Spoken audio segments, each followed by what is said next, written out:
tous, c'est Monsieur Matt 2224 et aujourd'hui je vais vous présenter le centre de contrôle d'iOS 11 qui est une des plus grandes nouveautés de ce nouvel iOS, disponible qu'en version bêta pour l'instant et qui sortira au grand public en septembre.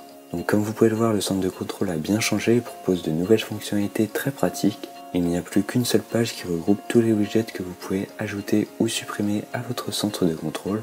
Donc pour ma part, j'ai sélectionné ces raccourcis qui sont pour moi les plus utiles, mais vous pouvez en rajouter en allant dans les réglages puis dans centre de contrôle.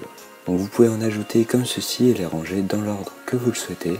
Donc je vais tous les ajouter pour vous montrer leurs fonctionnalités. Donc il faut savoir que beaucoup de ces raccourcis ont une petite animation assez sympa quand ils s'activent et ils proposent aussi un geste 3D Touch. Donc ne vous inquiétez pas si vous êtes sur iPad, iPod ou sur iPhone 6, il suffit d'appuyer longtemps pour afficher les mêmes menus. Donc quand on ouvre le centre de contrôle, on a directement le premier widget qui regroupe le mode avion, les données cellulaires, le Wi-Fi, le Bluetooth, AirDrop et le partage de connexion. Ensuite on a la musique.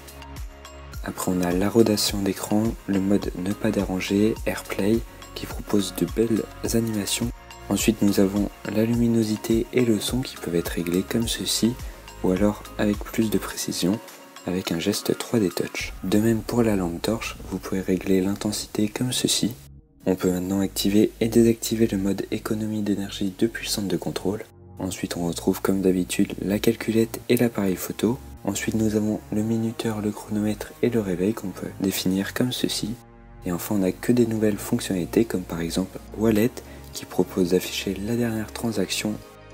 On a aussi un raccourci accessibilité, un raccourci pour l'Apple TV.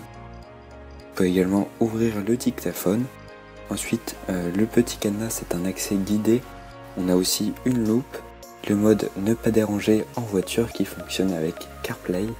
On peut également ouvrir Notes ou choisir la taille du texte comme ceci. Et enfin la dernière fonctionnalité très pratique, c'est de pouvoir filmer son écran depuis son iPhone, iPad et iPod Touch, ce qui n'était pas possible avant à moins d'avoir un iPhone jailbreaké. Donc pour lancer un enregistrement c'est très simple, vous appuyez une fois comme ceci, ou alors vous utilisez un geste 3D Touch ou un appui long comme ceci, ce qui vous permet de lancer l'enregistrement et d'activer le microphone ou non. Et une fois que l'enregistrement est terminé, vous réappuyez une fois sur le petit raccourci et vous allez avoir une notification vous disant que votre vidéo est bien enregistrée dans vos photos. Donc n'hésitez pas à me donner votre avis dans les commentaires, pour ma part je trouve le centre de contrôle assez beau et surtout très pratique. Voilà, c'est tout pour cette présentation complète du centre de contrôle. J'espère que cette vidéo vous a plu, n'hésitez pas à mettre un j'aime. Dites-moi ce que vous en avez pensé dans les commentaires, partagez cette vidéo. N'hésitez pas non plus à vous abonner à ma chaîne et à me suivre sur Twitter et Snapchat. Moi je vous dis à vendredi prochain pour une nouvelle vidéo.